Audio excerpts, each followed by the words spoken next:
枠を超える命の表現。小倉祐樹、大婦人座像。静けさに潜む生命。1953年に小倉祐樹によって描かれた大婦人の座像は、日本画の文脈において人物表現の革新を象徴する重要な作品の一つである。作家が敬意を込めて大婦人と呼ぶモデルの姿は、単なる肖像画を超えて一個の人間存在のあり方そのものを強く印象づける。その秘密は対象の写実的描写に加え、画面構成の工夫、空間の歪み、そして大胆なデフォルメにある。とりわけモデルの頭部が画面枠をはみ出す構図には、静筆な日本画にあって異例の力道感が宿っている。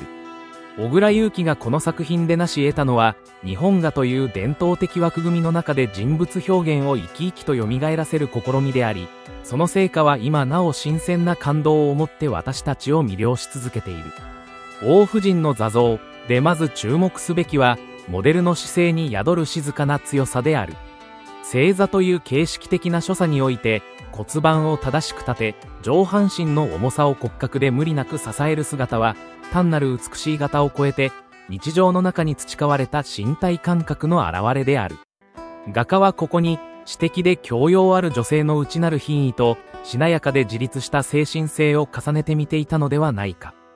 座法の描写は、写実を超えた観察の深さを感じさせる。太ももから膝にかけての柔らかな曲線、肩のなだらかな傾斜、背筋の自然な伸びは、まるで画家自身がその姿勢を自ら体得しているかのような親密さを伴う。日本画において女性像は、しばしば装飾的、象徴的に描かれてきたが、小倉の筆致には、一人の子としての体の存在を尊重する眼差しが宿っている。さらに、体が描かれているにもかかわらず、それが重さを持っている点は重要である。これは、2次元の画面に3次元の質量を宿らせるための高度な描写力と観察対象に対する深い共感に基づいている。体の重心が骨盤に収まり、手や足が地に接していることで、画面に座るという行為の真実味が加わっているのだ。画面構成において最も印象的なのは、モデルの頭部が画面の枠からはみ出している点である。この大胆な処理は、肖像画における情動からの逸脱であり、人物の存在を絵画空間の制限から解放する行為でもある。枠内にきちんと収められた人物は、往々にして描かれたものとして静止しがちだが、本作においては、モデルの命が画面の外へと広がり、視覚を超えて見る者の想像力を刺激している。この構図により、画面には時間性が生まれている。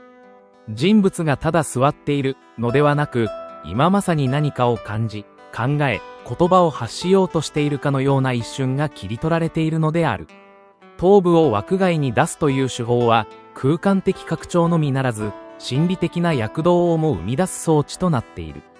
また、視覚の焦点が顔に集中しないことで、身体全体、さらには背後の空間にも目が向けられるようになる。人物が場にいるという感覚が生まれ、画面が一つの世界として機能し始めるのだ。モデルを囲む室内空間もまた、本作の独自性を際立たせる要素である。一見、日常的な和室のようでありながら、床や壁の線はわずかに歪み、平行感覚にかすかな揺らぎを与える。この微細な歪みが、画面に静止ではなく、動きをもたらしている。例えば、後方に描かれた襖や畳の線は、厳密な遠近法に基づいてはおらず、むしろわざと水平、垂直を曖昧にしているように見える。これにより、空間は絵画的構成としての秩序を持ちつつも、緊張感と不安定さを同時に内包している。空間が安定しないことで、かえって人物の存在がより確かに感じられるという逆説的な効果が生まれている。このような空間処理は、リンパや狩野派の障壁画にも通じる多視点的構成を思わせる。単一の視点から捉えるのではなく、見る者の眼差しが画面を動き回るように仕向けられているのである。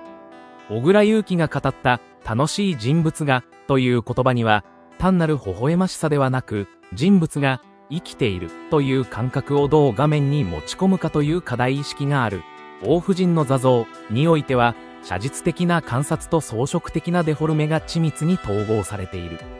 例えば、手の形は実際よりもやや大きく、丸みを帯びて描かれており、柔らかさと力強さを兼ね備えている。顔の輪郭線も、やや誇張された乱形で、重心のある体に対し、軽やかさを添えるアクセントとなっている。このような誇張は、漫画的な表現や劇画的な強調とは異なり、むしろ性の感触を増幅するための手段として機能している。すなわち、写実は見ることであり、デフォルメは感じること、この二者が対立するのではなく、補完し合うことで人物の全体像が立ち上がってくるのだ。小倉優希は女性画家としての立場を強く意識しながらも、それを単なるアイデンティティに還元せず、人物表現に普遍的な視点を求め続けた。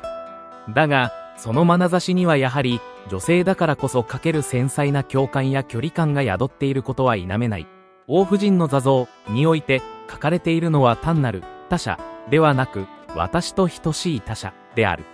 その距離感は冷たすぎず、近すぎず、あくまで節度をもって保たれている。この距離の表現は日本画における人物像において非常に新しい。従来の日本画では女性像は理想化され、観念化されて描かれることが多かった。しかし小倉は現実の体と心理を持った人間として人物を捉え、その現実味を損なうことなく美として昇華している。王夫人の座像は小倉優希の芸術的成熟を示す代表作であると同時に、戦後日本画の人物表現における重要な転機を刻んだ作品である。画面の中に描かれた一人の女性は、体の奥深くから湧き上がる強さと、日常に根ざした柔らかさとを同時に宿している。そして、その存在は画面の枠を超え、空間を揺らし、私たちの心へと静かに語りかけてくる。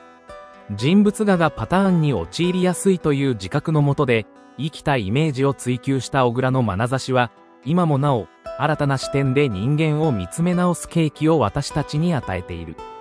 伝統と革新、静と動、写実と装飾、それらの拮抗と融合こそが、この作品の最大の魅力であり、日本画という枠組みを軽やかに超えていくゆえんでもある。